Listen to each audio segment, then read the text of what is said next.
Oui, bonjour. Aujourd'hui, on va aborder la loi des circuits. On va utiliser des exercices. À partir de là, on va comprendre comment ça fonctionne. Alors, exercice numéro un. Soit le schéma représenté ci-dessous. Donc là, on a un schéma avec une branche, deux branches, trois branches qui sont en parallèle. On a un générateur dans la première branche. Dans la deuxième branche, on a deux récepteurs L1, L2. La troisième branche, on a un seul récepteur L3. On a N1, N2 qu'on appelle des nœuds, qu'on va expliquer après. Donc le générateur, donc c'est du courant continu, donc on a la borne plus, la borne moins. Donc le courant part du plus pour alimenter le reste du circuit, il revient vers le moins. Quand le courant IG part de la borne plus arrive ici au nœud numéro 1, donc il va se diviser. C'est ce qu'on a mis ici, IL2 et IL3. Qu'est-ce qu'on constate aussi que la convention, qu'est-ce qu'il dit? La flèche de tension UG et le courant IG, ils sont dans le même sens dans un générateur. Par contre, dans un récepteur, la tension UL2, elle est en opposé par rapport au courant qui la traverse. Ça, c'est les conventions. Toujours un générateur, la flèche de tension, elle est dans le même sens que le courant. Et un récepteur, c'est l'inverse. Alors, les données sont UG égale 12 volts, virgule. La tension aux bornes de L1, c'est 5 volts. Le courant IL3, 5 ampères. IL3, 5 ampères. Et le courant IL2, c'est 10 ampères. Donc ici, on a 5 ampères, 10 ampères. Calcul, la première question, calcul de UL3. Donc, petit o. Donc, surligné en bleu la maille permettant de calculer UL3. Donc, pour calculer UL3, il est là. On peut la calculer par la maille ici, bleue. On peut la calculer par la maille verte. Deux possibilités. Si on constate que ce circuit, il y a une maille, la bleue, il y a la maille verte et la maille grise. Donc on va répondre à la question surlignée en bleu la maille permettant de calculer UL3. Donc on va choisir. On part par exemple d'ici, hop, et on boucle comme ça. Pour B, petit b. Alors, petit b. Pour cette maille, donnez la loi des mailles. Alors, avant d'expliquer ça, donc la loi des mailles, c'est la somme des tensions égale à 0. Donc si je prends la maille bleue, hop, à chaque fois que je rencontre une flèche de tension, je la rajoute. Mais il y a une règle à respecter, c'est-à-dire que si je pars de la borne plus, je fais la boucle, toutes les tensions que je rencontre la tête de la flèche, c'est moins. Si je rencontre la queue de la flèche, c'est plus. Alors, on démarre, hop, là je vais avoir un moins UL3, ce que je trouve ici. Je finis la boucle, j'attaque la queue de la flèche, je vais avoir plus UG, ce qui donne UG moins UL3 égale 0. C'est ça la règle. Quand je rencontre la tête de la flèche de tension, c'est moins. Quand je rencontre la queue, c'est plus. Ce qui donne ici, donc je répète, la maille bleue, hop, je commence ici, donc je rencontre la queue de la flèche, ça fait UG, plus UG, donc on note UG. Là, je fais la boucle, je rencontre la tête, c'est moins UL3 égale 0. La somme des tensions égale à 0. Donc UG moins UL égale 0. Comment calculer UL3, petit c? Donc on reprend l'équation, ici, UG moins UL3 égale 0. Je cherche UG, donc je fixe UG, égale, le moins UL3 vient derrière, ça devient plus UL3. Donc UG égale UL3 égale 12 volts. Donc on les voit ici en parallèle.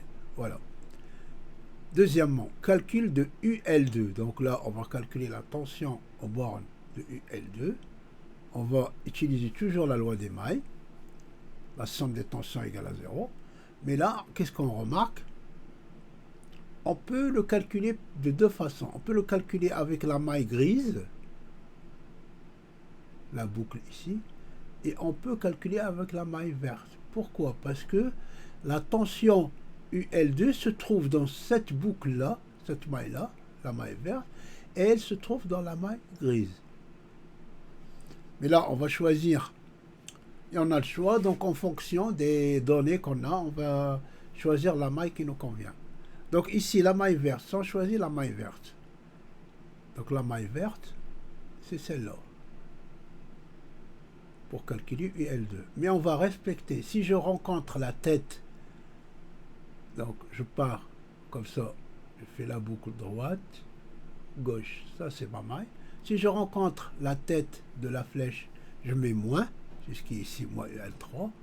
Je rencontre la queue de la flèche de tension, je mets plus UL1, qui est ici plus UL1, et là, la queue de la flèche plus UL2, ce qui donne UL2 plus UL1 moins UL3 égale 0. Je répète, donc je pars de là, hop, je fais la boucle, comme ça. Là, je rencontre la queue, c'est plus, donc c'est pour ça qu'on a plus UL1. Je rencontre encore la queue, plus UL2, c'est ici. Et là, c'est la tête, puis UL3, et là, je reviens à l'état initial. Donc, ce qui fait UL2 plus UL1 moins UL3 égale 0. La somme des tensions égale à 0. Petit c. Maintenant, on passe au calcul. Donc, on fixe UL2, ici. Voilà, on cherche. Il ne faut pas oublier qu'on cherche UL2. Donc, je fixe UL2. Donc, UL2 plus UL1 moins UL3 égale 0. Je la fixe. Et tout le reste, et tous les restes, je les passe après l'égalité.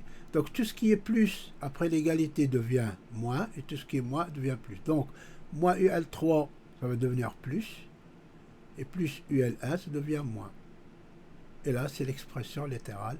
UL2 égale à UL3 moins UL2. Moins UL1, pardon. Donc, je remplace 12 moins 5 égale 7. D'accord? Voilà. UL3 égale 12. Hop. Je la mets ici. Et UL1, c'est une donnée 5. Donc, ça fait 7 volts. Donc, on continue. Donc, calcul de UL2, deuxième possibilité. Donc, qu'est-ce qu'on remarque ici? Comme on a dit au début, UL2, je peux le calculer dans la maille verte parce que elle appartient à la maille verte et elle appartient aussi à la maille grise. Donc, en fonction des données qu'on a, donc là, on va utiliser la maille grise. Voilà, hop. Donc, surligner en gris une autre maille permettant de calculer UL2. Donc, c'est ce qu'on a fait ici. C'est là, hop. Donc là, on répond petit a. Pour cette maille, donner la loi des mailles. Donc, qu'est-ce qu'on a dit? Quand je rencontre la tête de la flèche, c'est plus. Quand je rencontre la tête de la flèche, c'est moins. Quand je rencontre la queue, c'est plus. Allez, on le fait ensemble. Je pars de là, par exemple. Hop, là, ça fait la boucle. Là, je rencontre la queue. Donc, c'est plus UG. Donc, on va regarder plus UG. Ouais, là, c'était l'inverse, mais ça ne change rien puisque ça va donner le... Donc là, tout à l'heure, on a fait la boucle comme ça, mais là, on le fait comme ça. Mais ça ne change rien puisque on va respecter la convention. Donc, si je pars comme ça, on fait plus UL1 plus UL2 moins UG. Donc, plus UL1 plus UL2 moins UG. Je calcule UL2, donc je fixe UL2, et le reste, je le remets de l'autre côté. Donc UL2 égale, voilà, moins UG, ça devient plus UG, plus UL1, ça devient moins UL1, et ça fait 7 volts. Voilà. Admettons maintenant je fais dans l'autre sens. Parce que là, je fais dans l'autre sens, donc ça fait moins UL2 moins UL1 plus UG. Alors, moins UL2 moins UL2 ouais, plus UG, donc ça ne change rien au résultat. Voilà. Donc ici, donc on trouve UL2 égale 7 volts.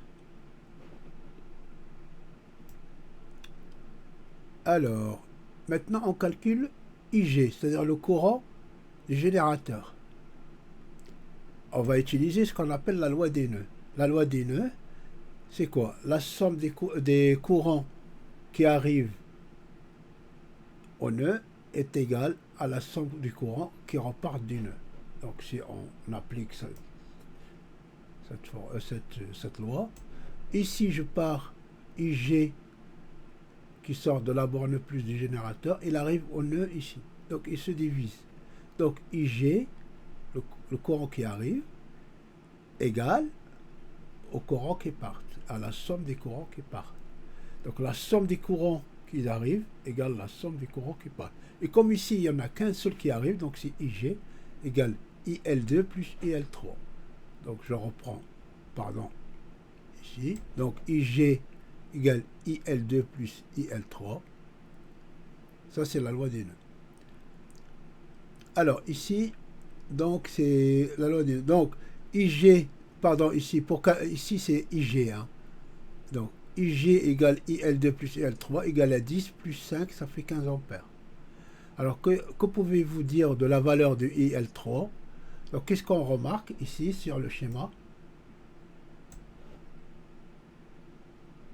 IL3, d'accord. Ici, j'ai IL2 qui vaut 10, IL2 qui vaut 10 et IL3 qui vaut 5. Donc, 10 plus 5 égale 15. Donc, le générateur fournit 15 ampères. Il y en a 10 qui vont dans L2 et 5 qui vont dans IL3. Voilà, merci de votre attention. Et n'oubliez pas de vous abonner, ça permet de faire vivre la chaîne. Merci beaucoup et à bientôt.